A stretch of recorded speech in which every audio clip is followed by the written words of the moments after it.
Hi అండి. ఈరోజు తొలి ఏకాదశి శుభాకాంక్షలు అండి. ఈరోజు ఆ సందర్భంగా పండగ సందర్భంగా బియ్యం పరవణం చేస్తున్నానండి. బాగుంటుంది. నేను చేస్తున్నాను కాబట్టి మీకు చూపిద్దామని ప్రాసెస్ స్టార్ట్ అండి. పాలు అడ్జస్ట్ పోసానండి. గేదె పాలండి, చిక్కటి పాలు 1 లీటర్ పాలు. అవి బాగా మసిలిన తర్వాత రైస్ వేద్దామండి. రైస్ పాలల్లో ఉడికితేనే టేస్ట్ అండి. అన్నం వండి ఆ పాలలో వేస్తే బాగుండదండి. పాలల్లో ఉడికిన రైస్తో పరవణం చేస్తేనే టేస్టీగా ఉంటుందండి. ఈ విధంగా చేయండి, చాలా బాగుంటుంది. బాగా మరిగిన తర్వాత రైస్ వేద్దామండి. ఈలోపు నేను బాండి పెట్టానండి డ్రై ఫ్రూట్స్ వేయించుకోవడానికి.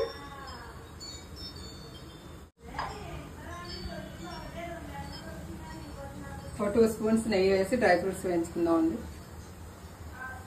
ఇది చిన్న స్పూన్ కాబట్టి 4 వేస్తున్నానండి. అదే టేబుల్ స్పూన్ అయితే 2 స్పూన్స్ చాలు. మన ఇష్టం అండి, నెయ్యి అంతైనా వేసుకోవచ్చండి.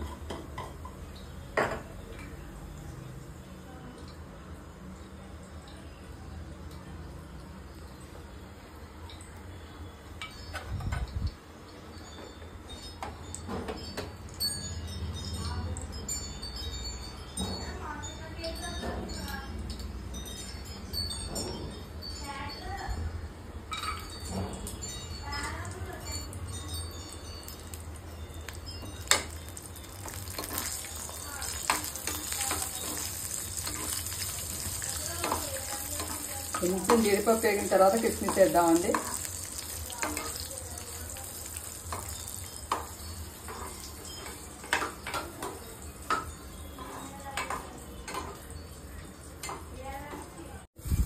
ఓకే, పాలు కాగినాయండి. రైస్ వేస్తున్నాను.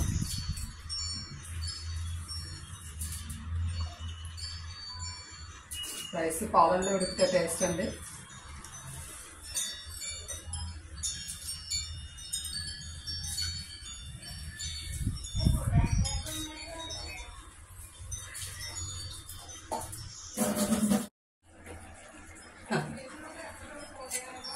రైస్ ఇలా ఉడికిందండి. ఇప్పుడు స్టవ్ ఆఫ్ చేసేయాలండి. వేడి మీద స్టవ్ వెలుగుతున్నప్పుడు వేయొద్దండి బెల్లం. స్టవ్ ఆఫ్ చేస్తున్నానండి. ఇలా అయిన తర్వాత ఇప్పుడు బెల్లం వేద్దామండి. ఇదిగోండి బెల్లం. ఇందాక మీకు ఫస్ట్ ప్రాసెస్ చూపించాను కదండి రైస్, ఇదే క్వాంటిటీ బెల్లం.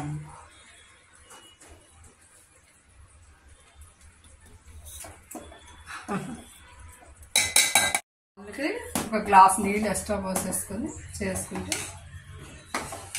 పాలు ఎన్నైనా పోసుకొచ్చింది. 1.5 లీటర్ కూడా పడతాయండి పాలు. పాలు ఎంత పోసుకుంటే అంత టేస్ట్ అండి. ఇంత అంతా ఏం లేదు, మినిమం 1 లీటర్ ఉండాలండి. 250 గ్రామ్స్కి రైస్, 250 గ్రామ్స్ బెల్లం, 1 లీటరు అట్లా చిక్కటి పాలు, లేదా ఒక గ్లాస్ వాటర్ కలుపుకోవచ్చండి. బాగా దిగారు కదా, అక్కడే ఒక రూమ్ తీసేసుకుని స్నానం చేసేసి టిఫిన్ తినేసేసి